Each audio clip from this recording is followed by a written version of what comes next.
Are we there? Once upon a time, not that long ago, everyone would gather round their transistor radios. There were zoo crews and shock jocks and boss jocks and pranks. There were callers and prizes, people with weird names. But that time it has faded. Now there's podcasting wars. Every ad is for dick pills, big pharma and porn. Even now there are days when all you need is a laugh. Thank God there's one DJ left. He's Radio Ralph. Now the red light is on, so just tune on in. Welcome to the show with Radio Ralph and his friends.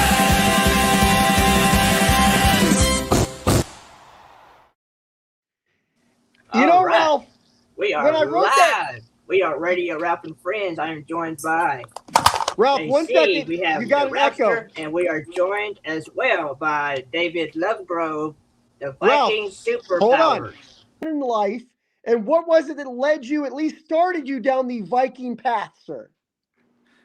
Okay, well, I'm 68, so I was born back in the Stone Age and the start of the space program, actually, and I was very into the space program from really, really young.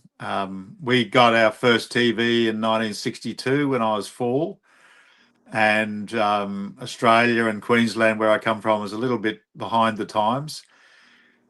I avidly followed every Mercury shot, every Apollo mission, every Skylab, right through to the shuttle.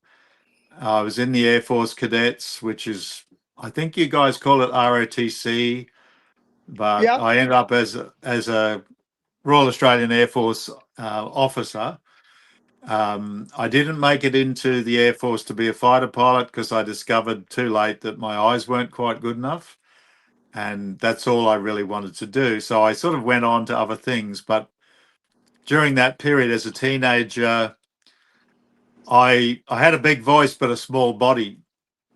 I'm quite a big guy now, but back then I used to get chased by bullies a lot at school, and I could fight, but I just didn't want to fight. I preferred to be, just at peace. So Yeah, it makes sense. yeah, fighting's always ugly. And I ended up hanging out in the library a lot at the school, and this lovely old librarian, she was a typical old school Aussie lady. She used to go out for a smoke every half an hour out in the school veranda.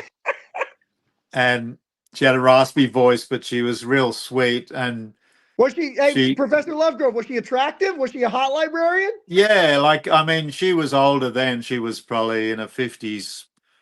But she was a sort of woman, when I think back, she would have been a hottie when she was young. That's what we call a cougar in the States. That's what we call it here. Yeah, well, we call them that too. We sort of learnt from you guys. And I discovered that I was asking ChatGPT, I said, what do you call a bloke who's like a cougar? What do you call that? Oh, there's no word for that. I'm going, come on, there has to be. Like, what is it, a panther or a lion or... Well, maybe we should maybe because you guys stole cougar from us, we should say dingo. We can call it a dingo. No, in Australia, a dingo means a coward. Oh, really? Okay, there's already a thing for that. Okay. Yeah, amongst real Australians like me, if I'm sort of speaking fighting words to somebody, I'll say, what are you going to do about your dingo? That's a good one. I'll have to remember that. So, okay, so you, before we get into your reading and all your reading, there is one question I wanted to ask you about the space program, because you followed it closely. You watched all of it. I'm far enough removed, my generation, that the moon landing, Neil Armstrong, Buzz Aldrin, it's all so far removed that I think it's very easy for us and the younger generation on the internet to go, it's all fake, it's all BS, none of it happened. So what is as you hear that, is that's becoming kind of more popular, more mainstream? You saw it, I assume. What was that like seeing it on TV? Yeah, I was the school captain, and this is when I was like 11 going on 12, and we all had to go. The school only had one television, which was in the library, so only a certain amount of kids could watch. So the rest of us were sent to family houses all around the neighborhood. And I was with a big group of little fellas and they all sort of looked up for me looked up to me, and we were watching. We could see the eagle sitting there and sitting there and sitting there, and the kids started to get pretty bored and getting really noisy. And then I saw Neil come out on the porch of the lunar module. Yeah. And then he was there for ages, checking everything. Fair enough. And then eventually I saw him starting to go, and I said, "Kids, kids, kids," and they all looked at me, and I said, "Listen." And I'm sure this is a correct memory, but we often used to get the moon in the sky, at like in the afternoon. And I seem to remember it as a full moon, but I said, "Kids, look out there. See the moon up there?" And they all looking out. I said, "Now there's two men, just like our dads, are up there now, and they're the first humans or anybody from Earth who's ever been there." And they all just shut up, and they're like, "Whoa." And Yeah. I said, "Now, the man on the TV is up there, and he's about to step on the moon, the first human ever." So this hushed all fell over, and then we all watched, and it wasn't a great video, but we could see him, and man, it was a holy moment. Like, it was just the whole world stopped. It was, I don't know how many people saw that. Yes, it was in black and white, because I remember that. I'm the same age Yeah. as you. I'm right behind you. I'll be 68 in December, so I'm right behind you. Oh, good on you, mate. Yeah, well, I can tell you, as a technical guy, a guy who was an officer in the Air Force, they definitely went. There's no way they didn't go. And I can tell you all sorts of reasons, but I'll tell you the best reason, right? In Australia, we got this massive radio telescope at Parkes, which is down sort of near Canberra, our capital. Yeah. And Australia was the first, as the Earth turned, Australia was going to be the first receiving station to get the signal from the moon when the guys, well, I think when they first landed, but we were also the major relay to the States and to the rest of the world. Oh, wow. So it's all coming through this radio telescope, and they actually turned it from, or usually up like this, they turn it right on its side and aimed it. This is in the outback, right? So they aimed it straight to the moon. So this bloke wrote a book. I've got to get it. I had it many years ago, but he addresses this idea that they didn't go. And he says, "Listen, I was actually there at Parkes. I was the guy getting the first signal, and I was looking out my window. And as soon as the moon rose, as soon as Mare Tranquillis hit the horizon, Australia, can you hear us?" Yeah. Wow. Said, wow. "Yep, right. We can hear you. Yep, loud and clear coming through." And they tracked them. They moved the telescope as the moon rose, and feeding it out to the rest of the world. That's amazing. And this bloke said, like, there's no, where the hell was it coming from? It's in the Australian outback, mate. It's like Mars, and yeah. Well, the fact that Australia, number one, I didn't know they played such a big role in that. That's really cool. And secondly I think it's because, like I said, the time and the distance in the modern era is not like you grew up in the era of like Walter Cronkite and like trusting things and nothing was like a giant, like the psyop. The word psyop wasn't even a thing people talked about in the 60s and 70s. People kind of trusted things a little bit more.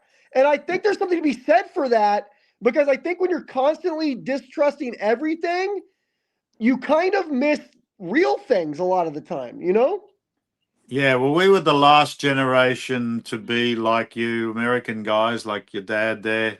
Sorry, mate, what was your name? Oh, they call me the Ralphster. I had a friend. The Ralphster? I go by the Ralphster. Okay, the Ralphster. Well, we're the same. Like, we were the last of that generation to grow up. I don't know. You guys probably did this. Americans are more patriotic than Australians. Funny enough, we have a quiet patriotism. It's a fierce love of Australia, but it's more British sort of thing. It's not as out there. but it is. And I was just curious we used what to salute the flag every morning and sing the national anthem. And we believed yeah. our government, like you said. We weren't paranoid. We knew who we Yeah. were. Yeah, we did the And same. We called it the Pledge of Allegiance, but yeah, we had to put our hand yeah, across our heart and say it every morning. They don't do just that no more. give me 30 seconds. I got something really Go amazing ahead. to show you from Okay. 1969. It's actually from an astronaut. So Oh yes, this is amazing. Let's do show and tell, Professor. Let's do some show and tell. I'll just be a second. I got to nick into my bed. What'd you find? What'd you find, Professor? You're gonna love this. Like my dad was a motorcycle policeman, and he was one of those guys that the guys that outriders for the Kennedys when Yeah, J, JFK. JFK was shot, which I remember. Yeah. I was like 5, but Dad was on a big old bike. It wasn't a Harley. It was a Beezer. It was like a Trumpy sort of thing, but he had the white helmet, big glass windscreen, 2 blue lights, leggings, jodhpurs, very old school 50s look. And so just before the moon landing, astronaut Walter Cunningham came to Australia, and Brisbane, where I grew up, it's quite a big city, but back then it was sort of a sleepy little place, and we never got the big shots. They always went to Melbourne or Sydney. So Walter Cunningham came to Brisbane, and he was given a ticker tape parade. Like Brisbane was just ecstatic to have an You got a actual big one. You astronaut. finally got a big one. Yeah, yeah. Yeah. So my dad was like on his bike in front of the cavalcade, Wow. escorting the astronaut and his wife, and that it was an open car, and they were sitting up on the back of the seat waving, and the whole of Brisbane turned up like, whoa, astronaut, an astronaut. And after there was a big dinner. It was also part of a celebration for the Battle of Midway, right? That was like the 25th anniversary of the Battle of Midway, where That was a big World War II battle. Yeah. America saved Australia. Without you guys, the Japanese would have come here, and we were prepared for them, but we were sure they were coming.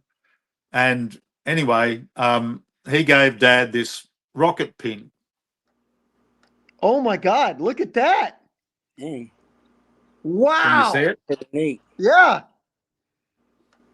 It's like Right, almost like a tie clip or a pin you could put under your like a lapel or something. Yeah, it's a tie pin.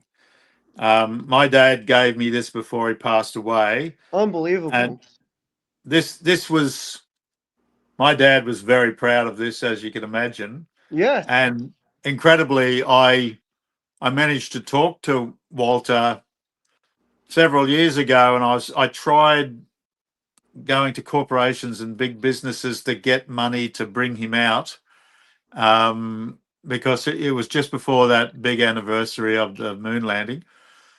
But they didn't want to spend the money, and I haven't personally got the money to bring him out. But he and I had a good old chat, and he said to me, "Yeah, I remember giving these out. Very few people got them. I kept them just for special guys like the police who looked after me and that." Wow. So when I first heard this conspiracy about the moon landing, it was probably late 80s. And I can tell you, mate, I was angry. I was like, oh, come on. Yeah. And now I think it's like prevalent now. Now it's very prevalent. Like it's like almost a common. Well, anybody listening, listen to the old geezer. Listen to what I'm telling you. They went there. And I'm like Buzz, like when Buzz smacked that guy. He punched him. He'll punch people over. Yeah. I was like, good on you, mate.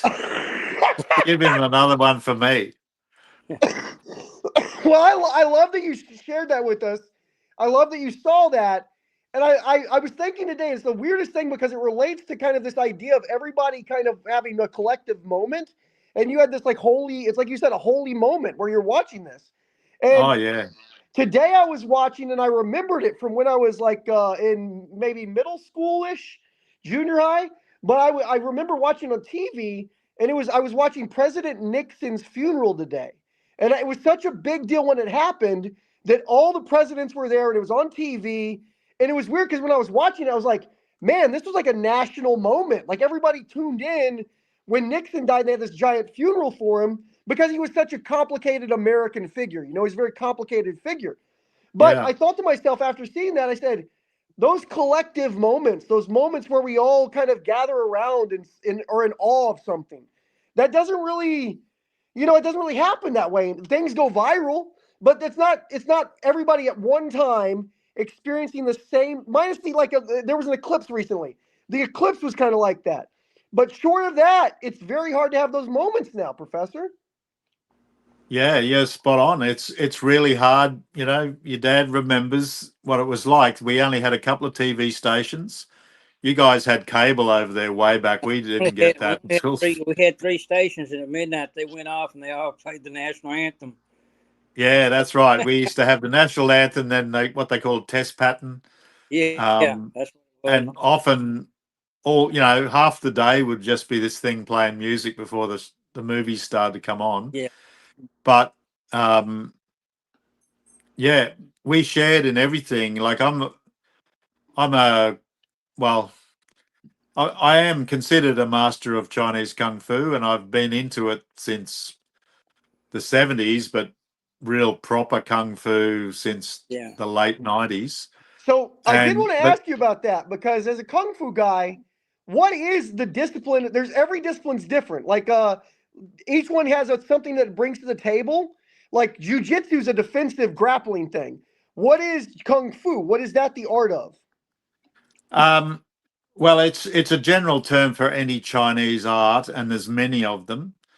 And we divide them up into hard and soft style. It's an easy way, but sometimes they're half and half. But essentially, a hard style is one that relies, like Shaolin, the monks there, they're super fit, like extraordinarily fit guys. They harden their bodies up and their heads and other bits of themselves and do superhuman acts, right? So they're supermen. Like My Viking style is, Superpowers. Yeah. yeah. So they're really super guys. But my style is called Wing Chun, and it's one of the most popular, but it's not really well understood by most people who teach it. But I've learnt directly from Hong Kong masters. Chinese masters don't even speak English, and it's in China. It's called women's kung fu, which is sort of a bit of a put down for modern Chinese guys are quite surprisingly macho, and they sort of go, haha, women's kung fu. But that's what Bruce Lee learned when he was young. Really? And yeah, our art, when it's done wrong, which is a lot of the time, people think you've got to, they do these machine gun chain punch thing like this. And they think, oh, our punches are so weak, we've got to hit somebody 20 times to knock them down. The truth is, the 1-inch punch, which Bruce Lee used to do, that's essentially all of our art. We just hit people that hard that they go down and don't get up. Wow. And it takes a fair while to get to that point because you got to let go of your strength. You got to let go of your ego. There's a lot of stuff you have to learn, but honestly, my teacher was a tiny Chinese lady, and I saw her throw a guy bigger than me. I'm 6 foot and pretty solid. Throw a guy must have been 6'3", must have been 250 pounds of muscle. He tried to slap her. He came into our class and was showing off like he thought he was a master. She messed him up. She sort of just seemed to shrug. I'd never seen anything like it. She just sort of went like that. The guy took off, flew through the air, slammed into the wall. It's like Street Fighter shit, man. That's amazing, dude. Yeah, I mean, it's that level. It's like, nah, that's not possible. And when I was in Iceland last year, I met a really big, muscly, typical Icelandic strongman. And I said to him, I bet you can't stop me. I'm going to just move my hand. I bet you can't stop me. And he used both his hands, all of his body weight, leaned in. I said, you do your absolute best, mate. Just stop me. I'm an old guy, you're 30 years younger than me. And I said, now, if I just use my strength, yep, it's like pushing on a wall. I said, now you're not there. And I went like that, and he went flying, and he fell over Wow. into this garden. So And have you always been? It's a very interesting the stories you tell, Professor, because like you're an Australian guy raised in kind of like I guess you're like talk about Brisbane. Brisbane sounds like it's not a small town, but it's like not the biggest town. It's like an average sized town, and yet you're fascinated by astronauts and space. You're into Chinese kung fu, and you love going to Iceland. Like you're a very multicultural guy, my friend. yeah, well, that's very much the way us Aussies are. And interestingly, isolated people and country people are often better, like more widely read than city people because we don't have as much entertainment on hand. Like traditionally, so, Well, so you talked learn. about You kung learn. fu Yeah. a while yeah, ago. I never took kung fu, but a friend of mine he took karate, and like I said, I never took anything like it, but I could work the set of nunchucks. He showed me how to use the nunchucks. I don't know. Have you ever used a set of nunchucks? yeah, yeah. They're They're actually illegal here, along with yeah, so many other are they? cool weapons. They're illegal here. They took mine when I think I was in my 20s. Yeah, they're Yeah, great, aren't they? So you were yeah. pretty good at them. I'll say I held my own. I didn't Yeah. know that, Ralphie. I didn't know that. So, Well, okay. there's some other So, stories, but I'm not going to tell them on here. Yeah, I was a little bit wild in my younger days, but anyway, going back, I was going to ask you a while ago. Do you remember when the space shuttle blew up? Oh yeah, that was a horrible day. Yeah, that was an eight. That was. You remember what day it was? I remember. I just remember it was in January of '86. I can tell you exactly where I was. I was at where I was working mobile homes, and I had a radio behind me when they came over on the air and said that they. So, but yeah, I was just curious if you remember that. Yeah. Well, I was asleep. You Oh yeah, know, that's my girlfriend, and she had this clock radio which yeah, would turn the news on really loud to wake us up, and it was like bzz, bzz, and then the news came on. It was like the space shuttle has exploded on takeoff, and both of us just looked at each other in horror. yeah, yeah. And yeah, like a lot of those things, we're a whole long, long way away, and but we felt it. We just felt for yeah, those poor people, and yeah. Especially for that teacher that went up there. She got to practice with all the astronauts and everything. She's just a regular old teacher. Went up there. She was all excited, and I mean, that's pretty rough on her family because they were there watching the whole thing. yeah, and then that other one blew up too. And I mean, that's the thing. People take these things for granted. It's one reason why I always get upset with people saying they didn't go to the moon.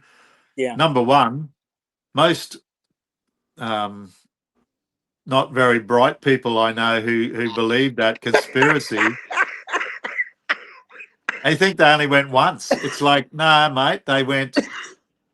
9 and 10 went there and went real close. Then 11 landed. Then 12 landed. Then 13 had to Well, get we know aborted. 13 didn't go so well. 13 didn't go so well. Yeah. And we followed, the whole world followed 13. It wasn't a fake. It wasn't on a film set. We followed no, it. We knew what was going on. yeah. And then 14, 15, 16, and I think 17. So And I don't want to just get bogged down in the moon landing, but I want to ask you one more question, which is what I've always thought, and I think it's one of the things that I think would help if we did this more. Why did we stop landing on the moon? well, I think that they told us to ping off and wait until we were given permission. I really do think the aliens said it. Like, and that, you've seen that second release by the government there has got those shots by astronauts. Like, I'm sure it was Apollo 11.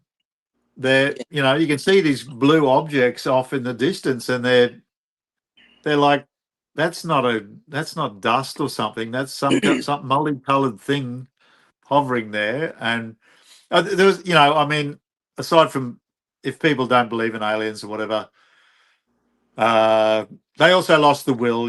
Vietnam broke the bank, and people, that's when we started to have the universities became much more, well, I hate to say it, but communist. They became really Marxist. Like a lot of the kids at school used to carry Chairman Mao's little red book and were quoting all this communist crap. And I'm like an officer in the Air the Force. Red Book was popular in Australia? The Red Book was Yeah, popular?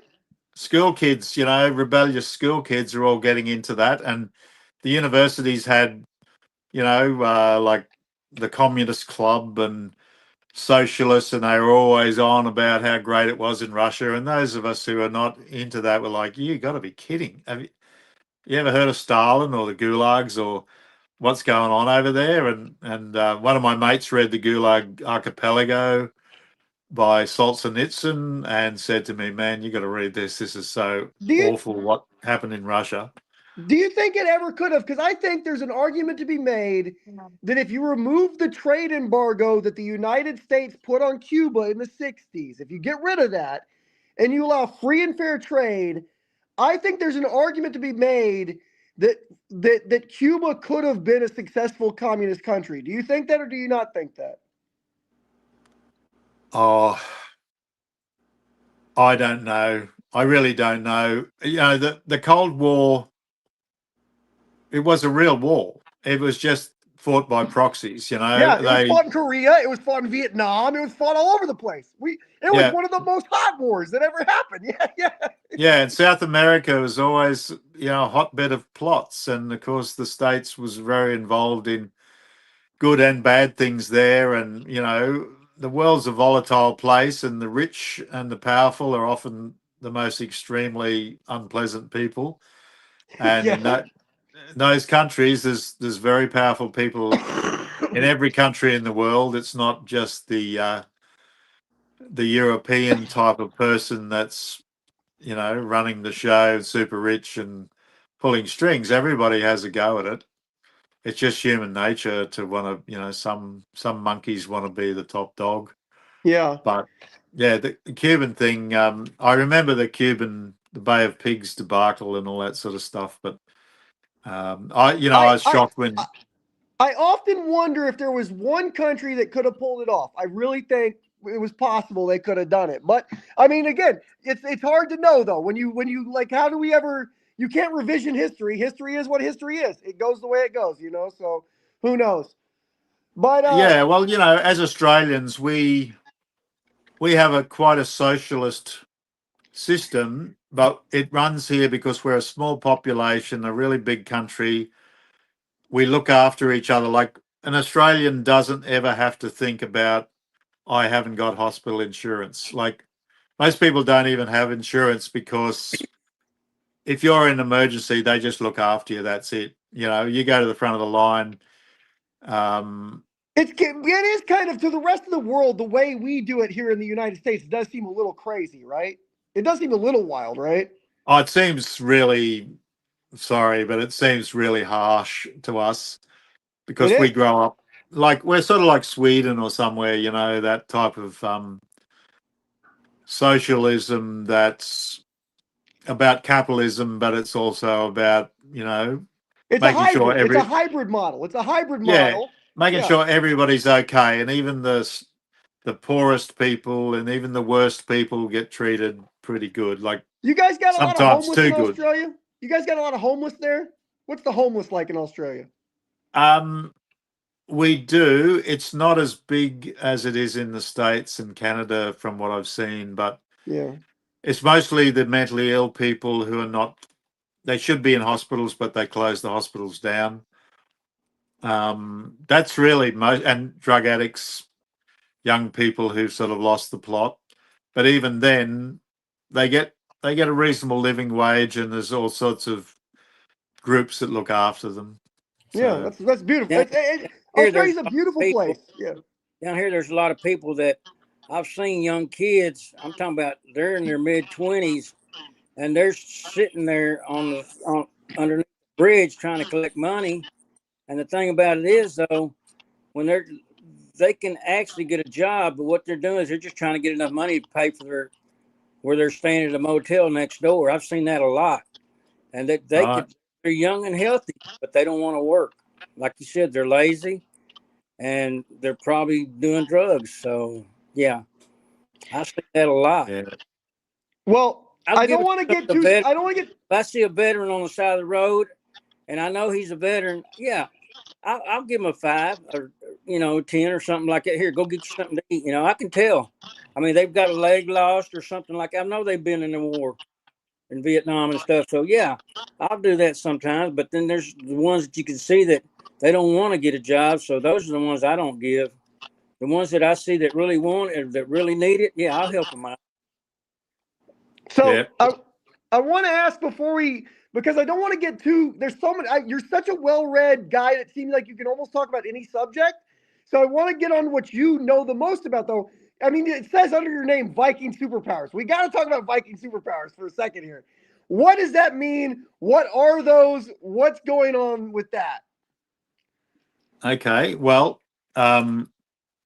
this is my book. It's called Viking Superpowers, Way of Asgard, and I published this.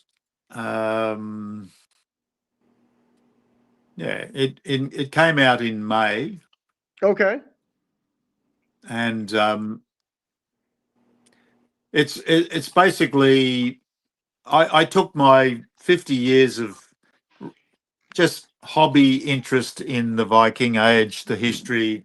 I've been learning the Icelandic language since 1976, but being so isolated from Iceland, it was extremely slow. It was like watching tar drip or something, me improving in Icelandic. But when the COVID thing happened, I said to my wife, I've had enough of this language just hanging around like a bad smell. I am going to get obsessed and I'm going to get somewhere. And I have, so for 6 years or so, I've been every day I study Icelandic, every day I watch Icelandic TV and movies, I read books, and all Wow. these books are in Icelandic. Mm. And I when I got into the Viking Superpowers, like this is a bit of a story, but I'll keep it short. I've had an interesting life. I believe I had unusual abilities as a little child. I saw dead people and I told my dad about it. And years later, I sort of realized that I had seen them because of some things that sort of proved it. Wow. I, I should back that up. As a little fellow, about 3, we had a beautiful house on a river, and we were down the riverbank, my father and I said to him, "There's green people over there." And he just laughed like, yeah, oh, green people. Yeah. I said, yeah, look, can't you see him? And then we went up to the house. And as we were going up there, we had an old garden hose, which had once been a bright green, but it was out just lying out in the sun for a couple of years. And I said to Dad, that's the color. That's the color that they were, which was a sort of an olive green. Then fast forward many years later, I was working as an illustrator and a graphic artist. And I had to paint people with their shirts off from different races. So, Europeans, African Americans, and Aboriginals and Chinese. And so getting their skin color right was a challenge. And the Aboriginal consultant came back and said, no, you got our skin color wrong. It's more in the olive green. So I went into Photoshop. I thought, I reckon this is it. I sent it off the guy. The guy says, nailed it. That's exactly it. And I was looking at that color and I suddenly thought, that's the color of that old hose, that, the faded hose. Yeah. And that's what I saw, as a Wow. little boy. Wow. So anyway, I've had lots of unusual experiences since then. And I met, I saw Colonel John Alexander at the end of this movie called Push. Do you ever see that one? It's set in China. As all these young people have these extreme superpowers.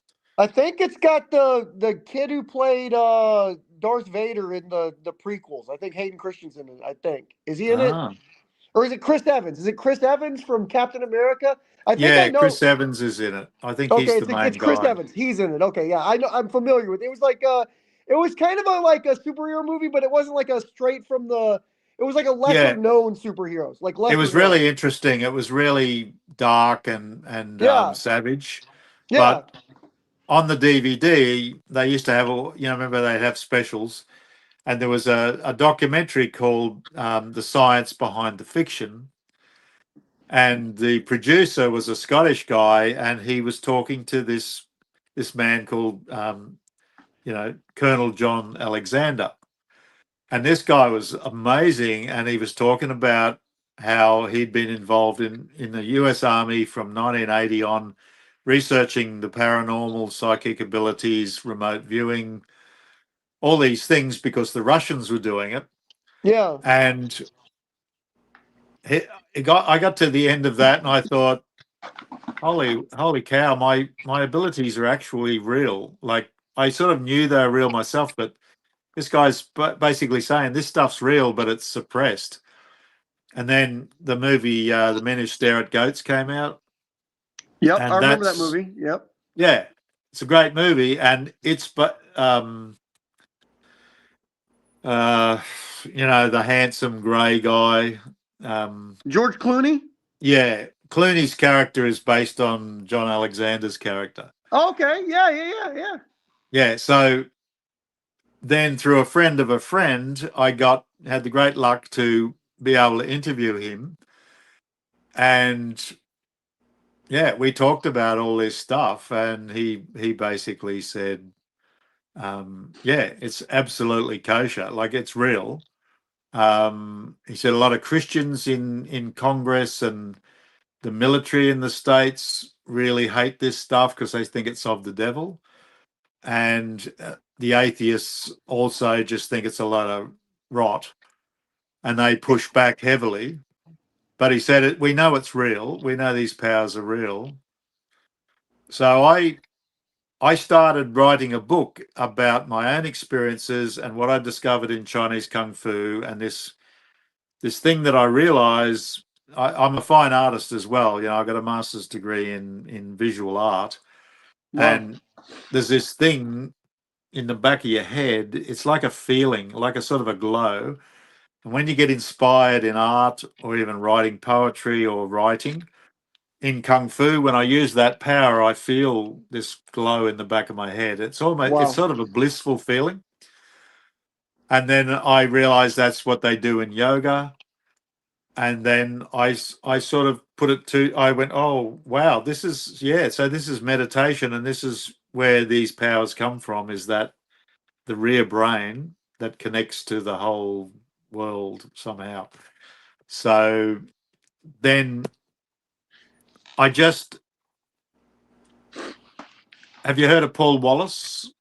I haven't, but I want to kind of ask a question about this feeling that you're describing, because I recently, I'd say over the last year or so, it's interesting you're talking about the Chinese Kung Fu. I don't know a lot about the martial arts part of Eastern stuff, but I've become very fascinated by Eastern philosophy, and especially the Tao Te Ching. And I really, almost like when I read the Tao Te Ching, it's like the way somebody would describe like encountering like a divine revelation from the Bible. Like, I read it and I said, that is, the Tao Te Ching made sense to me in a way I can't describe really. And so when you're describing, and then I started meditating.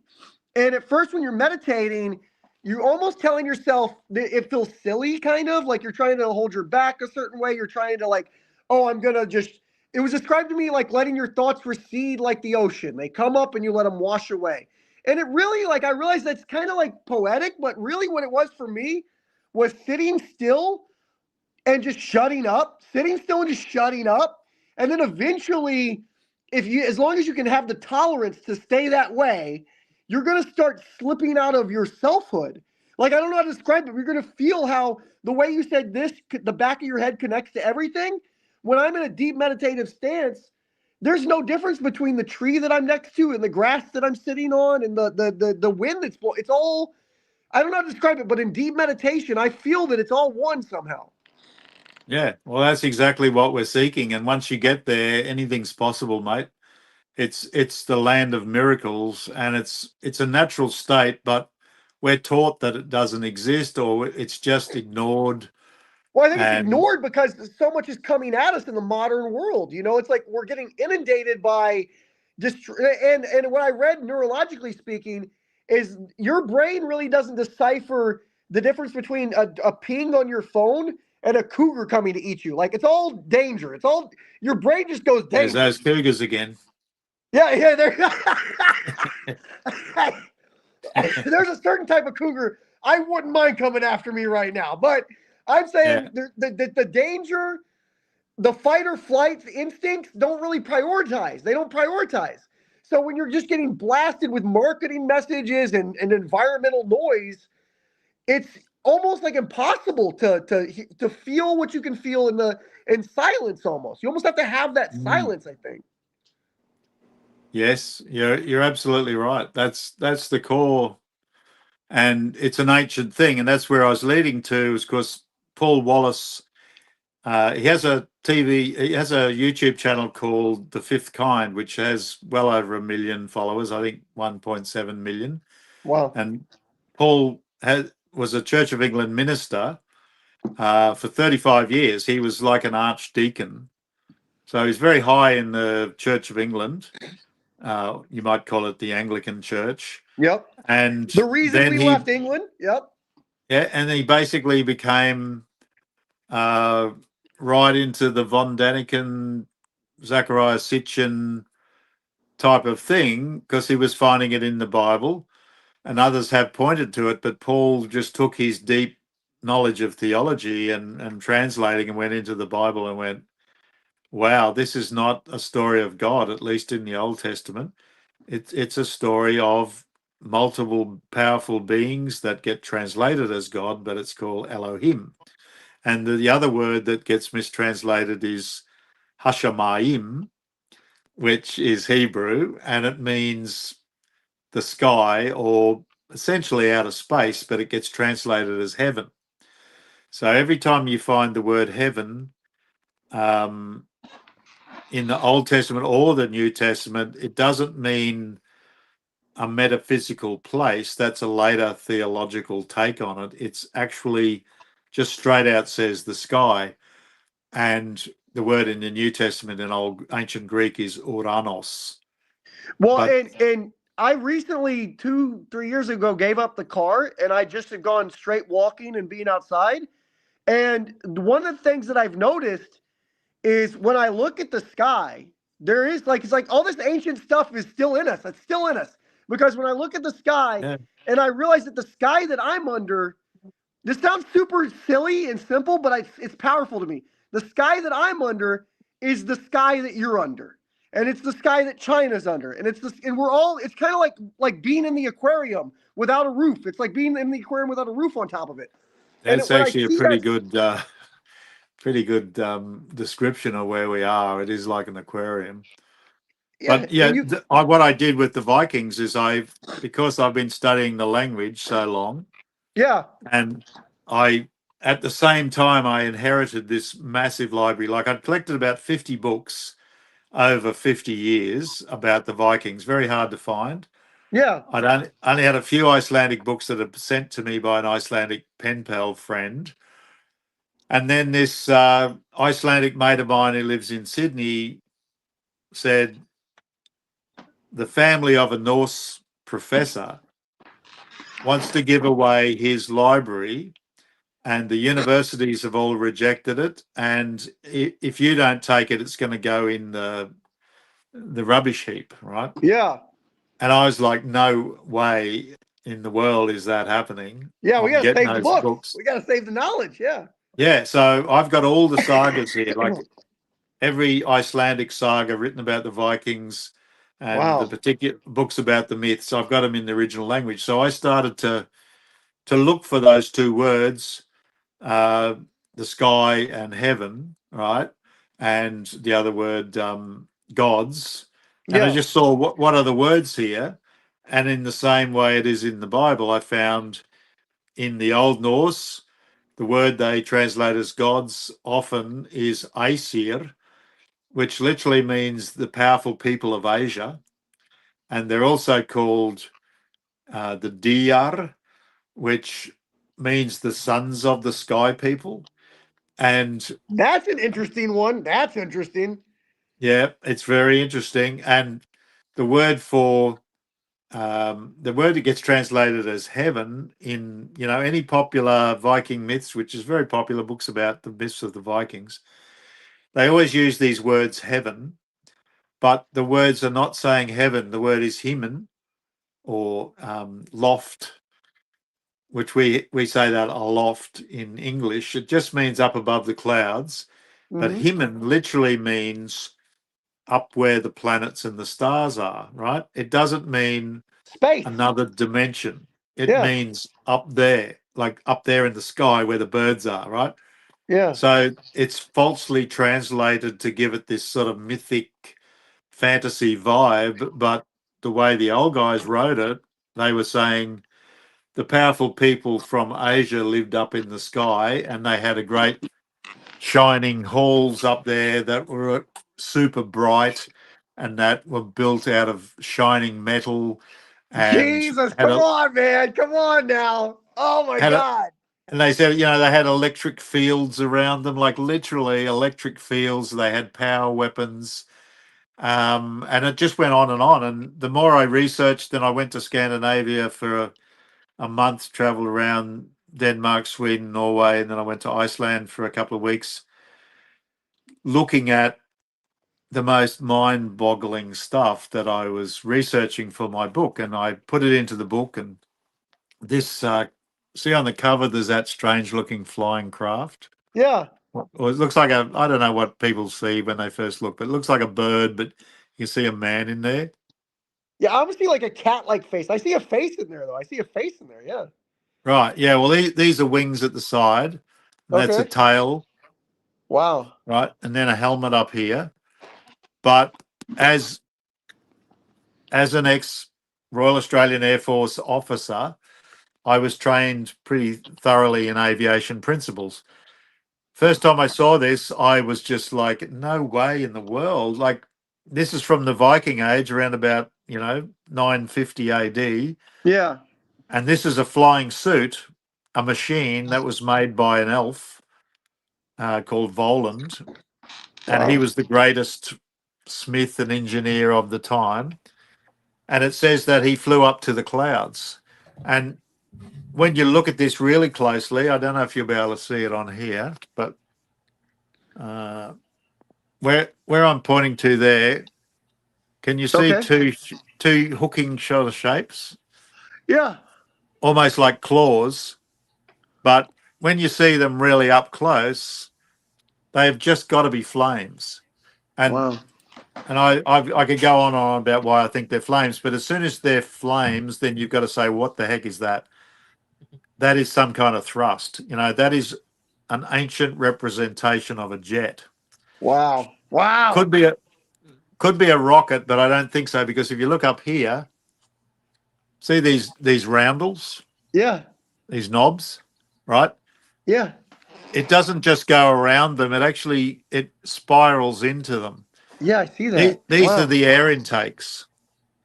That's two air intakes, and Jesus. I see it. Yeah. I see it. the super fast air gets sucked in here. The motor will be in here, and the fuel sucked in here and then pumped out the end. The flames. How else would you show flames back then? And that's Yeah. what a small jet will just sort of idle with a flame flickering, right? Yeah. And then as they blip it, zoom, zoom, you'll get a long jet. But all it is thrust, and all it really is superheated air shoved out the back end really fast, and it has an equal and opposite reaction. Sends the guy up. He's got wings to give him lift. Yeah. Are you guys into aviation at all? I don't know a lot about it. I'm learning right now. Yeah. Yeah. Yeah. Well, where my thumb is, can you see a line across the wing there? Yeah. I see it. I can see it. Yeah. Can you see the line there? Yeah, I see it. right? No problem. And Yeah. there's one on the other side with it's actually blood drops Like as a it story goes like a behind it. wing when you're in a plane and you're looking at a wing. Good man. That's what it is. That's ailerons. That's most people don't know about that. You know, it's when you want to turn an aircraft like that, one goes up, the other Yeah. goes down. The only reason I know is because one time I got stuck on a Right. plane and I was looking only at the wing and I had to see that. I saw that like line that I could see it. Because Yeah. I couldn't see the ground. All I saw was the wing the whole damn. I was frustrated, but I looked at a wing for a long time. But wow. So okay. So what do you what is Valhalla in Viking? What is the Valhalla thing then? Well, there's two levels. I address it in my book. I believe there was ancient beliefs that were spiritual beliefs that go way back, and Valhalla, it translates as the Hall of the Valiant Dead, right? So it's the valiant warriors, and the warriors that go to Valhalla are called Einherjar. I'm just saying it the Icelandic way, Love it. Einherjar. Love it. And you know what that word means? No, what does it mean? It's a cool thing. Ein means one, Her means army, and Yar is a sort of a grammatical ending. So it means one man army. That's pretty badass. That's Yeah. pretty badass. It's like Odin collects the one man armies when they die and goes, right, I'm having that bloke, that bloke, that bloke for my private army to be used in this final battle. That's the story, what they call Wow. Ragnarok, or in normal English you'd say Ragnarok. And Yeah. that's the Marvel really has a lot of this in it. And Marvel movies are actually, you know, and the old Kirby comics, they're a lot like the stuff I've found. Like, I think they understood this. I think those Kirby and It's almost like Stan Lee, communicating the ideas to a new generation or something. Yeah. yeah, I reckon those guys sort of grokked it and went, Well, yeah, there's still professors. There's still people who believe in the Norse gods. Like I have a friend, he still worships Odin. I swear to God, I know a guy who worships Odin. Like I think there's more people who do this stuff. Maybe they don't talk about it because it's like very, not, people think a certain way if they hear you worship Odin. It's not. It seems old school, but I think there's a lot more people who do practice polytheism than we would think of in this modern age. absolutely. Well, I've got a lot of followers from Scandinavia, and a lot of them are, they call themselves Alsa True, which means the faith of the Aesir, those powerful ones of Asia. Yeah. Aus means, a male god, like a powerful being. Alsinjur is the beautiful goddess types, the Freya and the other girls, and the Valkyries. The Valkyries are essentially the same. Yeah. They're sort of that race. And I personally never ever worshipped the Norse gods. I was a very devout Christian as a young fella. Mm-hmm. Moved away from it for theological reasons. I was actually a lay pastor. I used to run a little church, and Oh wow! in the early '80s. So I was really I'm a nerd. I get right into stuff, and I got right into the Bible for a number of years. What kind of church were you a pastor of? What was the flavor? It was called Christian Life Center. It was part of the Assemblies of God churches. Okay. Kind of heard of them. I've heard of them. Yeah. Yeah, it's a Protestant thing. It's speaking in tongues. That's what attracted me to them, is they actually believed in the superpowers of Christians.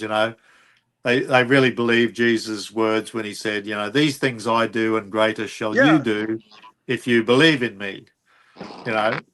And so I always wanted that. And when I left the church, for quite a while, I was a bit lost, because the powers I experienced, I always thought, this is me and the Holy Spirit, and God's doing this through me. Yeah. And then I sort of realized, wow, like God let me go through that religion, but now he's saying to me, that's not the only one. They're all sort of leading you into practices that connect you with the great God. But what's interesting is there's a parallel. I've always seen this, and people don't talk about it, but you're mentioning it. there's a parallelism to all of this, where when you really get down to the shape and the structure of all of these things, it's really quite more just about reconnecting with the natural order. It's really kind of all it's about, and then inside of us, I mean, even Jesus, if you read the words of Jesus, talks like a mystic. God is inside of us. That's what the message kind of is, Yeah. Jesus was a great spiritual master, and him and his work was usurped by the Roman Empire, and they Yes. turned themselves into the Holy Roman Empire. That's When essentially it. That's the story. When Jesus went from Jesus of Nazareth, or the Jesus movement as it was early on described, and he was really a rabbi. He was really a Palestinian rabbi, is the way he was seen. And then it was Constantinople, and then the the image of the cross and the Council of Nicaea, and really over about 300 years, you go from this kind of hippie, kind of peaceful, God is inside of us movement, to now emperors and kings and countries and, conquering and all kinds of stuff. It really changed what it was originally kind of like, Yes. Now, I would like to hear from that quiet man in the top left. Ralph, he's asking you to talk. So I'm going to mute myself so I don't want to echo. Well, it's been a blast talking to you. I just think I see Ralph there patiently letting us talk, but then he invited me. I'd like to hear from him a bit, and just any questions he's got. Yeah, no, I found you in a Facebook group, I believe about like UFOs and that kind of stuff, and I was like, has that helped you, or have you discovered anything in that group that helps you with like new research or anything? What was the group called? I believe it was like UFOs, Australia, something like that. Yeah. Well, we are a small community here, but we've got some very strong events in Australia. We've got some really far out events that have happened here, and people who are involved have gathered, like the Westall sighting in 1966, where hundreds of kids from this primary school, it was a high school, but they had junior kids and seniors. In 1966, I think it's 3 objects, saucer-shaped things silently hovering above the school, and all the kids ran out to see it. And at least one of these things landed in a field, and hundreds of kids streamed and jumped the school fence and ran over there. And a few of them have said, we actually touched it. The landed thing. And then the Men in Black types turned up, and the Air Force, and everyone was told to shut up, and the adults were threatened. And James Fox made a fantastic segment about this in one of his recent documentaries. And he revealed the one adult who came forward, who's now passed away, sadly, but I think he was the science teacher. So a very credible guy, and he was told he'd lose his job if he spoke. But he did give evidence to MUFON, I think, in 1967.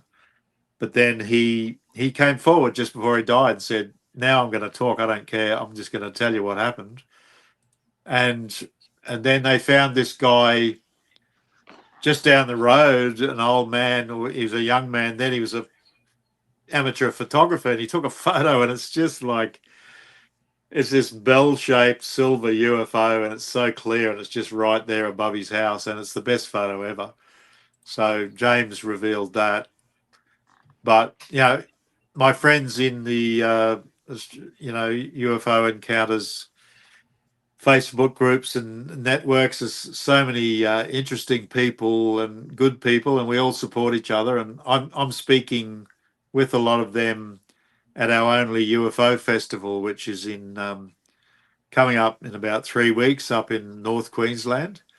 It's called the Cardwell UFO Festival, and I don't know how many international people will come, but there's lots of interesting people. I'm one of the speakers. I'll be talking about the stuff we've been talking about regarding ancient astronauts, gods flying around in flying machines, and we've got there was a thing here called the Tully nest. Have you ever heard of that?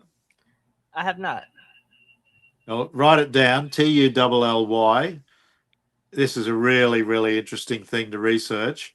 So an Australian farmer in the 60s was like an American farmer in the 60s, a very down-to-earth country person, not into spinning yarns, not looking out for fame, just driving his tractor, looking after his property.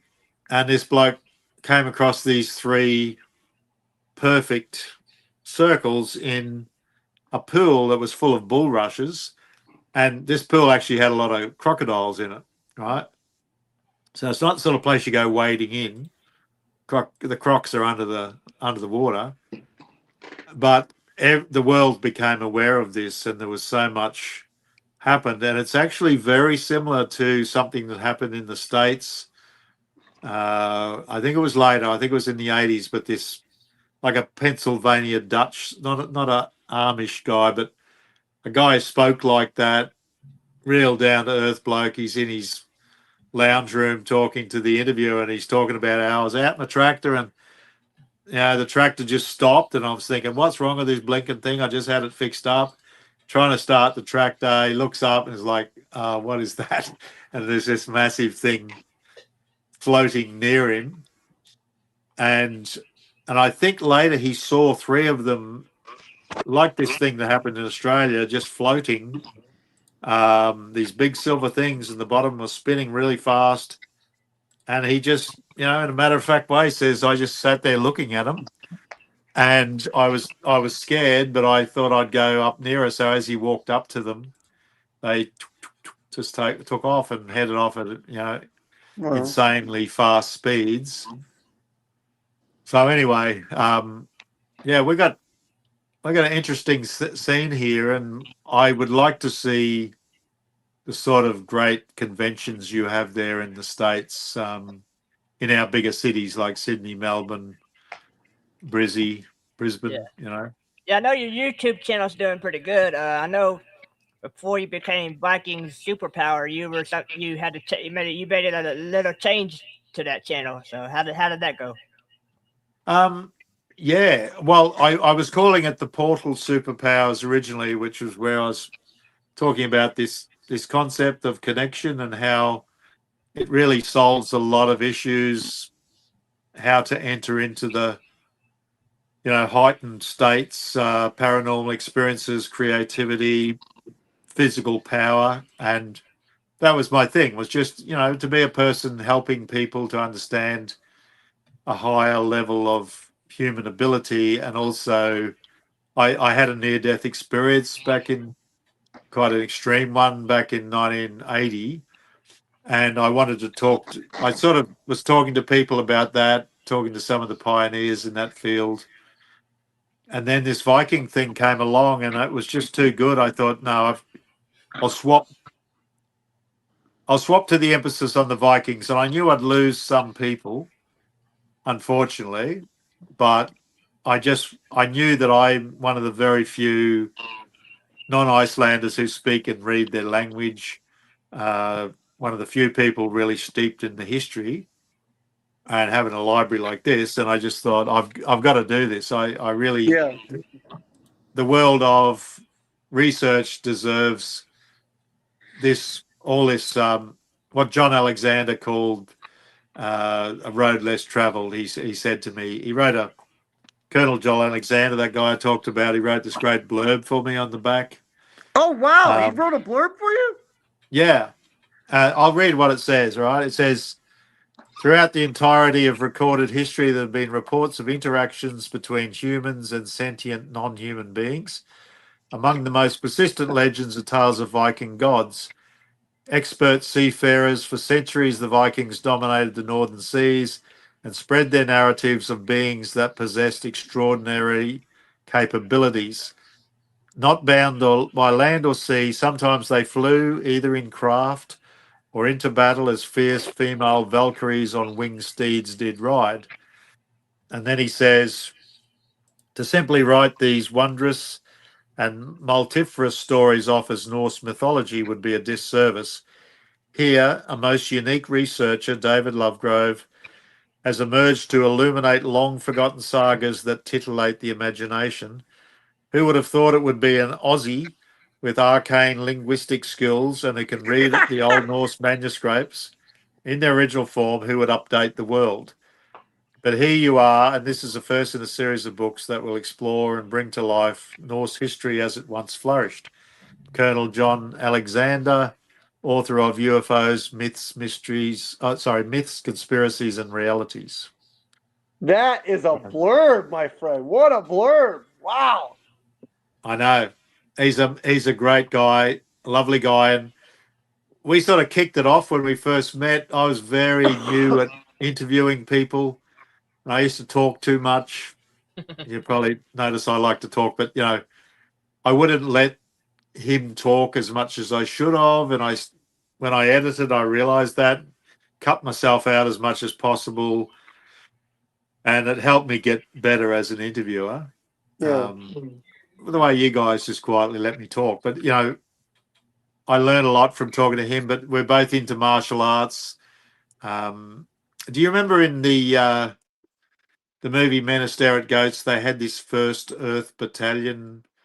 I All these remember. I guys. went my birthday to see that when it came out. I remember that movie quite well. Yeah. Oh, that's cool. A lot of people don't know the movie, but I thought it was just such a great movie. But they're all sort of army guys. But Jeff Bridges plays this main guy, and he grows his hair and his beard, and he becomes a real trippy hippie, and he's got his army uniform on and flowers in his hair, and Colonel Alexander was involved with that stuff. About they were sort of imagining a modern military that was really groovy. Really tuned into the energies and not out there to kill people unless they absolutely have to, but really out there to bring people together and to make life better for people. And so I want to ask, and Ralph, Ralph, I'm gonna let you get the last. I've only got 2 questions left for Professor, at least right now, because I feel like I could talk to him all night, and then I'll let you wrap up, Ralph. But the 2 questions I want to ask you, one related to the Viking superpowers, is these ancient things, are they in all of us, or are they kind of like X-Men? Some people have it, some people don't, or is this something that's tappable? Anybody can tap into this. That's a really good question. And because the ancient Viking stories are so neglected, and because the church did purge most of it, and thank God Iceland's like this massive freezer up in the north with very little people, and this stuff was saved up there. I have to sort of reverse engineer their spirituality in a lot of ways. There's lots of clues, but yeah, essentially, I look at the world traditions, spiritual, metaphysical traditions, and I personally am very connected to India and ancient China and Japan. And there's a thing in India called the Siddhis. Have you heard of that? I have not. Siddhi, Siddhi, and it means paranormal power that comes from meditation. Okay. And in yoga and Indian tradition, it's believed that these are absolutely real and that people can do extraordinary things, like way out there things. And I've studied that quite a bit. And what they essentially say, some people are born to it. Some people just have natural ability, and some can get there through rigorous training, yoga, meditation, like what you're doing. If it's not inherent in all of us, you do think that it's accessible to all of us with the right training. Yeah, I think that some of us are called. I'm definitely one of those people. I have lots of strange gifts that I didn't ask for, but I've, with time and with Colonel Alexander's encouragement, I started to realize, gee, I do have a lot of gifts. I was always a bit embarrassed by it, like I don't want to tell anybody because I sound like what we call a wanker in Australia, you know, just somebody who's on himself bragging about things. But I Well, do and have a, that's a feeling. I think everybody who has these abilities, they're afraid to talk about it out loud because of judgment, because of the way people are going to see it or interpret it. And yet, at the same time, these are the things that might, if you want to talk about in a world where it seems like we're sliding back a little bit, where we're kind of like not quite at our best behavior, I think these are the kind of things that can kind of help us transcend to the next level of whatever humanity is going to. I don't think it's just technology and the internet. I think we need these practices, these abilities to get there. yeah, well, I believe with the rise of the AI, humans are being painted as becoming obsolete unless we meld with the AI, unless we get it wired into our brains. I think that is a big mistake because we've forgotten what we are. Like modern society and its atheism and churches and other religions too, in their fanaticism, have Dogma. Yeah. they've attenuated what we're capable of. Yeah. And it's like the old saying, you ain't seen nothing yet. Like, I think the more powerful the AI becomes, the more people with gifts will start to shine and we'll be able to teach other people. Like me, for instance, right? I've been dead, I've been to the other side, I've come back. And when that happened, that's where my gifts really started. Like, this is a, have you heard the word Fey? Faye? Fey? No. Huh? Any of you guys heard that word Fey? I've No. heard the word feign, but not Faye. I've never heard Faye. Only feign. Yeah. Yeah, well, Fey is like an Irish, Scottish word. It literally means somebody who's close to death, like fairy-like, you might Okay. say, or like a spirit. But Fey also means somebody who has the second sight, who can see the future, who gets messages, who knows things are going to happen, and the Isn't that kind of aspect of that. paranoia? That's Sorry. isn't that like kind of paranoia? You got me muted, Um, right? no, I can hear you. Oh, You're okay. just breaking up slightly. I mean, yeah, because I mean, I read where you study paranoia also. Do you have you ever had anything like that, or had like you were talking about, you gifted with stuff like me? My parents owned a donut shop. Well, I seen it in a dream. Sure enough, the donut shop burnt down. I mean, I can see stuff, and then it happens. I remember Wow. when my younger days, I was 19. Dream that I hit something. It was a motorcycle, but I didn't know what my dream was. All I know is that I hit something and my bumper was on the ground, and it actually happened. Do you, Wow. you know? And then there's other stuff that's happened. Like when I first moved into this house right here, and me and my son went out to go play basketball. We came back in, and the washer was all the way out, away from the wall, turned sideways. Wow. Yeah. Have you Yeah, ever well, had any? that's the thing is it's just noticing that it happens and That's twice taking it anyway. seriously. And that's how your powers develop. You just need to notice. And I always write things down. I try to, when something far out happens, I write it in my little diary. Yeah. And years later, I'll read it through and think, oh, yeah, wow. And it just helps your conscious mind accept that Right. this is real, not just a fantasy, not just a dream. Right. It's a real thing. And that's Yeah. what Fae, the idea of Fae is that the closer to death, the closer to God you are, basically, Yeah. to the great Wow. mind. And that's why meditation, it's not like death exactly, but it is sort of like that. And that I had an extreme experience. I won't go right into it. I think we're just about out of time. But in yoga, we have a posture called Shavasana. and asana means a pose, and shava means a corpse. And it essentially is corpse pose, right? Where you just lie flat on your back. A lot of people like it because they get to have a bit of a rest, because yoga can be pretty hard going. But the point of shavasana, the corpse pose, is to meditate on death and rebirth. Wow. Meditate on reincarnation. Right. And Right. it was some yogis. This is a story. I think it's a true story. I don't know if it really is, but I heard that in India, certain gurus banned their followers from going too deeply into shavasana because people were actually dying. They were shutting down so much that they actually left and didn't come back. And they say that a great yogi can do that. Choose the moment of death and What just a way to leave. go out! A yoga pose. What a way to go out! There's something beautiful about that. This is the last question I want to ask, and then I'm going to let the floor to whoever wants to take it from there, because I'm about done. But the last question I want to ask you, because it is space related. Yeah. I don't know if it's alien related, but it's about the multiverse.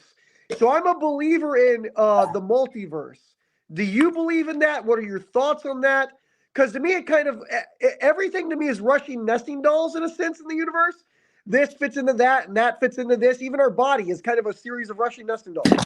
And so, do you think it's possible that the cosmos itself is a layered kind of thing as well? Yeah. It's like the concept of eternity used to really give me the creeps, but I loved thinking about it when I was a kid. I was a very intelligent kid, and I would just lie in bed thinking about what was eternity, what was like no end. You know what I mean? What was God? Because they always taught us that God was outside of the universe, and I think, but where's that? You know, isn't that surely part of the universe, or that concept of never ending going on? And there was a guy called Lobsang Rampa who wrote a heap of books. Only older people would remember probably, but they were very popular in the 60s, about this Tibetan monk who had just outrageous stuff. Like, apparently he was a London cab driver who wrote the books. But that's interesting. My uncle was right into him, and I remember this guy talking about this Lobsang Rampa, talking about exactly what you said. There was like universes within universes within universes, like down to the micro and up to the macro, and your brain just goes, because it's like, I can't even hardly conceive the size of the Earth. You know?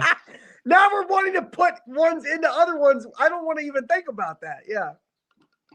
Yeah, but I think there's also that idea that every millisecond we're splitting off to alternate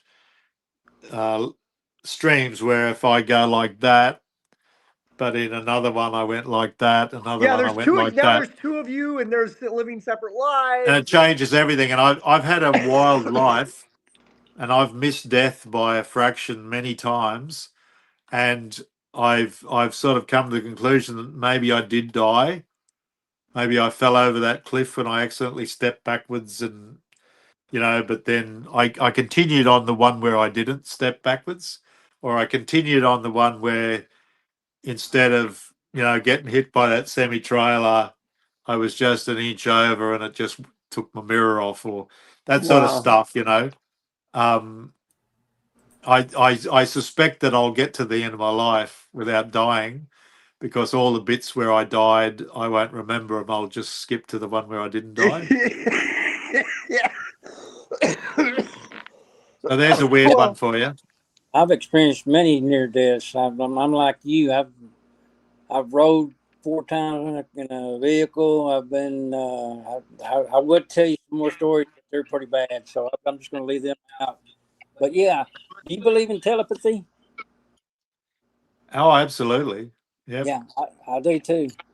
Some people think I'm crazy, but I do. I believe in that. And I sometimes sit and send messages to people. I say, turn around, look at me, turn around, look at me. I send it to the back of their head, and they always will turn and look at me. Yeah. Wow. And women particularly have a really strong sense of telepathy. Yeah. And I'll look at girls. When I was young, especially, and I was going to art school, I spent all day just staring at the end of a paintbrush, really super concentrated. Yeah. And I discovered that my mind was like sharp, like a razor, and I'd look at people and they'd spin and look at me. You know, like, there's no Wow. way they could see me. They just spin and look because they felt my mind reach out. And that's a form of telepathy. I've never really experienced being able to read people's minds, or, you know, I can't think of sort of hearing somebody talking in my head. I can leave on a really weird note, really. I feel like Odin and those Norse gods have spoken to me Yeah. and told me, you know, we're glad you're on the mission with us. We're still here. We're still doing it. And you're one of our, I'm sort of one of their Einherjars, you know, one of their one-man armies, but not Yes. necessarily to Yes. fight. Yeah. And I think Valhalla is here. I think Valhalla,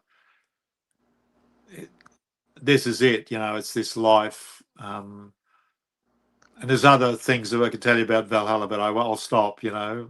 Maybe if I come back, I'd like to Well, talk some more. I feel like we're gonna have to have. This is the craziest thing because usually we get an hour in, and we've we've got the points, we've got the story, we understand the narrative. For some reason, you're like a layer cake, dude. It just keeps. There's so much. We can't even begin to. I feel like we just barely scratched the surface on this stuff, man. Yeah, Yeah. I think we're gonna have to have like a part 2 or something. Yeah, we'll have to do it sometime. I'd love that. And I like the way you guys, you and your dad speak. You know the movie Sling Blade? Yeah. Yeah. Yeah, I love that movie. And I love the part where the little kid says to, you know, is it Billy Bob? Thorpe. His character, he says, I like the way you speak. And the Yeah. other fellow says, I like the way Yeah. you speak too. And, My favorite you know, in there. More the biscuits. way I than- speak, I'm a very Australian. I can speak in an educated manner, Yeah. but when I'm relaxed and with other older Aussie guys, I'm like, how you going, mate? Bloody nice day, eh? You know, talk like Yeah. an old bushy out in the scrub. Yeah. Ralph, you got anything left for Professor? You got anything for the Professor before we wrap up? Let me grab one thing here. Okay. Grab it. Yeah, I'm gonna grab one thing before we head out and see if I can. Okay. I believe this is the Facebook group I found you in.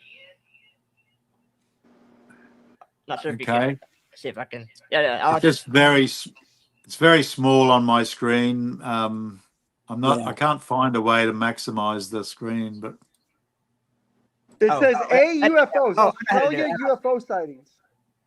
Australia, Australian UFO sightings. Oh yeah. Yeah, that's where I found you, and I believe you're in there. And I was wondering if that helped. You know, if you had any, if you found any discoveries in there.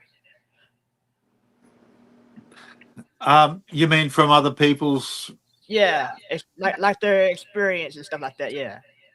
I only just fairly recently joined that group, but there's very, very interesting people there.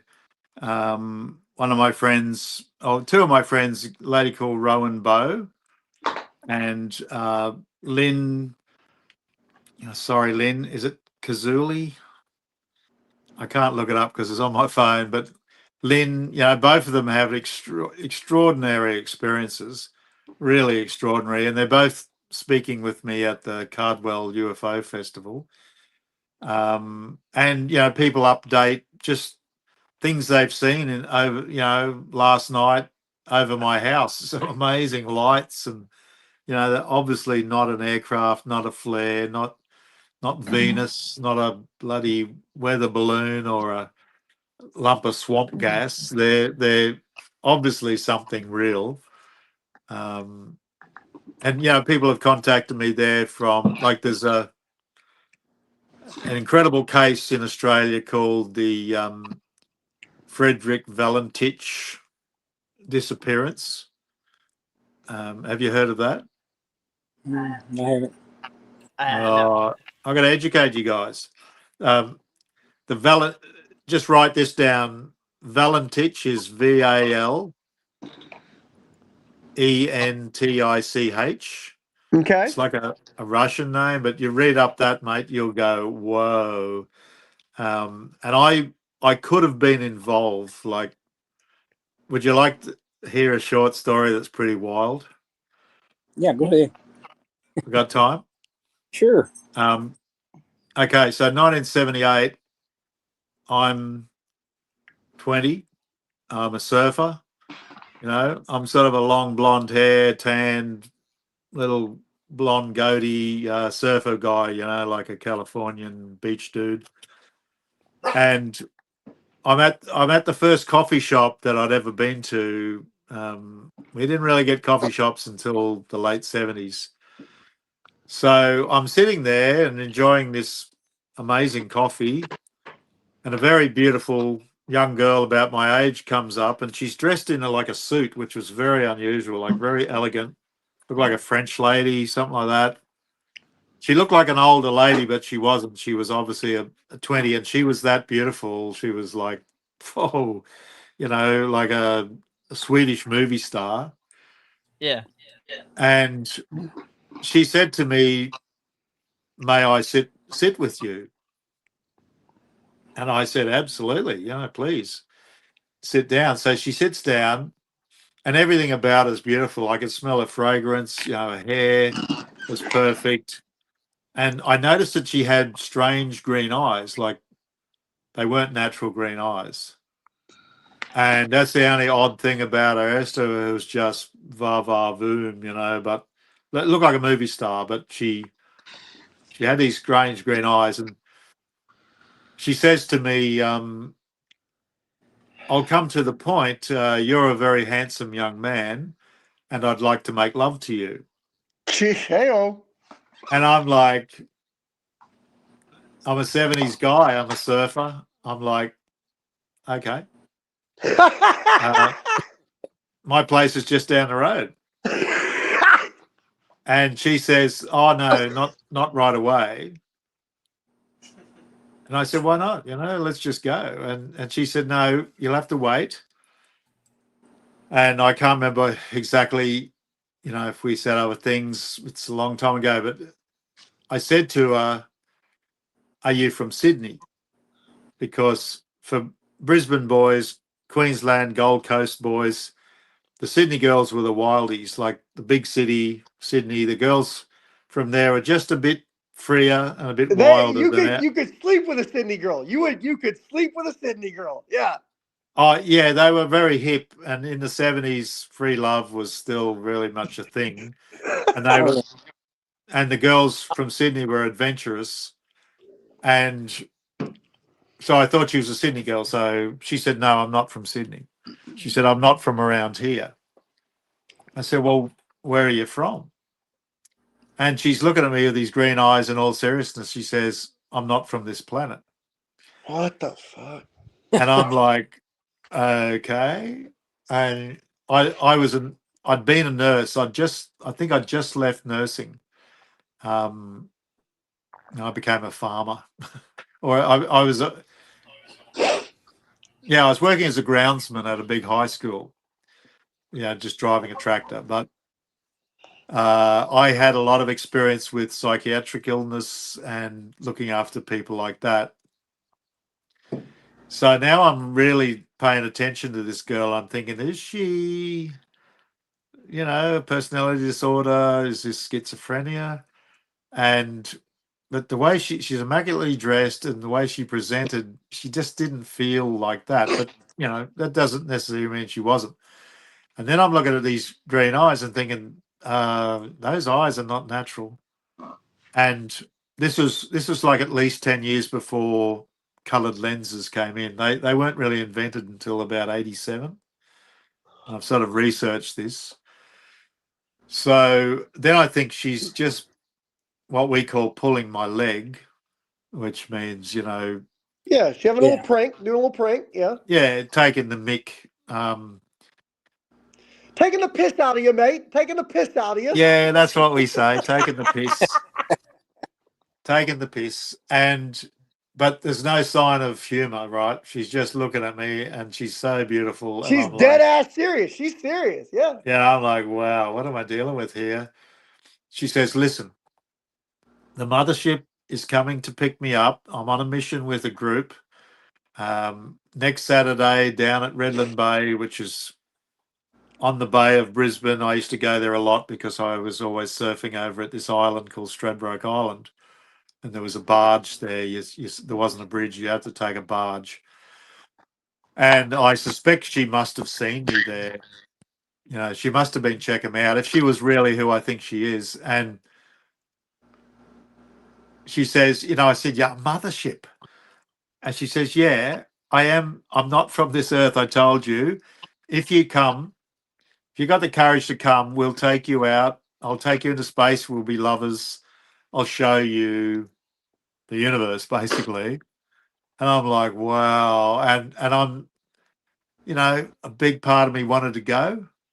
Yeah. But she said, here's the deal. You can't say goodbye to anybody.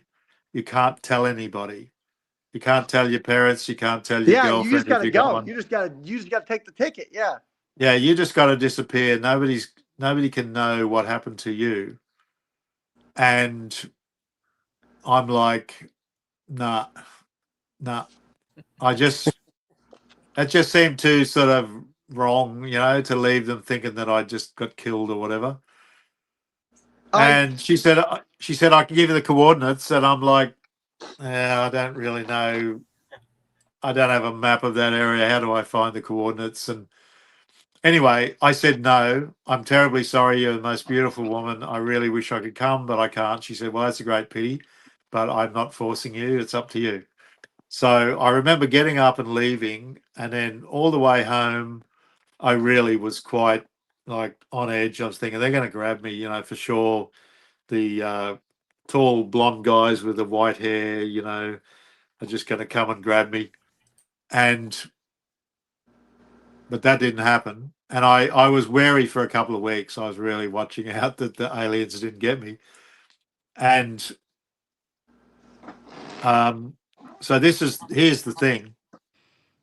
This Frederick Valentich case, where this guy in Victoria down the south of Australia, he flew in a light aircraft, and he when you must listen to it and research it, there's actually a transcript from the tower where he's phoning in. He's saying, is there any military aircraft here, anything unusual out here? I'm at 5,000 feet. There's something buzzing me. Yeah. It doesn't seem to have wings. It's got green lights. I don't know what it is. And they're saying, no, there's nothing out there. Well, something's here. Now it's hovering above me. And then there's great metallic shrieking noise. And then that was it. And he was never heard of again. They never found his aircraft. Right. So this is 1978, same year I met this girl. The thing is, he was an ex-Royal Australian Air Force cadet officer. I was an ex-Royal Australian Air Force cadet officer. We're both 20. And we're both, he was good looking in a sort of a dark, Slavic sort of way, and I was in a sort of Scottish Norse blonde way. And I only realized this a year or two ago and thought, whoa, like, what if he was grabbed by the same woman, the same people, but for some reason they just grabbed him? And it's quite a story. There's some trippy stuff. Like there's actually a story. Maybe he took the offer, because I'll listen to your story, Professor. I will tell you this. Listening to the girl that showed up and offered you this, I'll spread my legs and let's go enjoy the universe together. I think you blew it. I think you fucking blew it, man. Like, that's Hitchhiker's Guide to the Galaxy. You fucking blew it. And I think this guy said, I will take that journey. I will go on that journey. Yeah. Well, you could well be right. My friend Paul Wallace, who I told you about, the Church of England minister, famous writer, Eden series of books. His Eden series are amazing books. You really should check them out. Should check out The Fifth Kind, which is his channel on YouTube, this huge channel. He's got another thing called the Ancient Knowledge Academy, which is really amazing. But he said to me, he first told this story in our book a couple of years ago. He was the first person I told. I'd never told anybody this story, but I trusted him. And he said to me later, you know, maybe were you going to be human trafficked? Was this just a trap? You know, somebody gathering handsome young guys and bundling us off to sell us in some, you know, super rich, weird trip going on somewhere. You know, and the other possibility, this is what I actually thought at the time. I don't really know why this went in my head, but I remember sitting there as she told me that, you know, she's not from the earth and when I come, I remember thinking, but what if I get down there and she's still this hot chick and we get on the ship and then she turns into this thing with tentacles and goes, aha, I tricked you. She tricked you. Starts pulling my arms and legs off and chewing my head. And that's what I thought. I thought, nah, I'm not going to take the chance. Well, by the way, you didn't get praying mantis, so that's good. We support that you did not get praying mantis. But part of me listening to your story, I'm a risk taker. Dude, you might have had the most epic love story of all time there. The most epic I'll put something to you. Story. I've thought about this a lot, right? First couple of years. Yes. First couple of years, Yahoo. But, you know, even the hottest chick, you can go off them after a while, especially if they've got a bit of an abrasive personality. You can, by the way, it doesn't matter how hot she is. At some point, we've got to do the dishes and talk, okay? At some point. So I get it. Yeah. And you know what happens if your chick is this like the commander of some kind of great mothership and then you piss her off or you play up with her best mate, you get spaced, you know. It's like, oh, Dave, just go. I've just done the washing. Just go out that door there. You go in, out into space, instant ice block floating around. You think, well, there's plenty more where that came from. We'll go back to the crazy. There's a level of crazy you might not can deal with, maybe. Yeah, I just thought there's only so much sex you can have, and now as an old guy, I realize that's true. Like, just for sex, nah, that's dumb. That's really dumb. Just because the chick's hot. But to find, yeah, I'm with you. I do think that. I wish I had gone and at least had a go, but I got this feeling that sometime in the future she's going to turn up and she's going to be still that young, hot-looking babe. And she's going, well, old fella, what do you reckon this time? You want to come? I'll switch you back to 20. I'll go, done. Let's go. Yeah. Just as long as my wife's got a pension, just make sure she's right. Yeah. And I can send her letters sometimes. I hope she doesn't watch this. But, yeah, you never know what's going to happen. Yeah, I was thinking about what you said. You got long hair. I had long hair down to my back. You'd be surprised the women that walked up to you and said, oh, I wish I had beautiful hair like you. You probably got that a lot too, didn't you? Yeah. I did. And, you know, I got the chrome dome. But it's amazing. I've only got this hat on because it's cold in here. But when I shaved my head in the 90s, I went bald fairly early at about 25, 26. I didn't like it. But I shaved my head and people would just come up to me in nightclubs and kiss my head. You know, like literally blokes and girls would come up and want to kiss my head. I'm going, why do you want to kiss my head? Oh, it's good luck. It's good luck to kiss a bald guy's head. And I'm like, really? Never heard that one. No, that's a new one on me. There's an idea, JC. Go bald. Hey, hey, If I could get an alien chick, I'd go bald for an alien chick, dude. I'd go bald tomorrow for an alien chick, dude. As long as she went bald too, it'd be sort of really kinky. Let's go bald together. Let's go bald and rub our domes together. It's fine. I love it. I love it. Hey, my phone's dying, Professor. I'm about to go. Hey, I just want to tell you something. You can talk about almost your depth of knowledge on almost any subject. It is impressive, sir. You are a well-read, nose in the book. You're like you're like a Wikipedia, dude. You're like amazing. It's great. Oh, So I thanks, just want to mate. say it was very special to talk to you. Very special to spend some time with you. I hope everybody gets the book Viking Superpowers. Ralph, you got to get this guy back on another time, dude. We got to do this again. Yeah. Yeah. All right. I enjoyed it. I'll see you, learned a lot of Professor. I'll stuff. see you. Take care. Nanu, mate. Nanu. I was going to bring that up a while ago when you were talking about some work from work.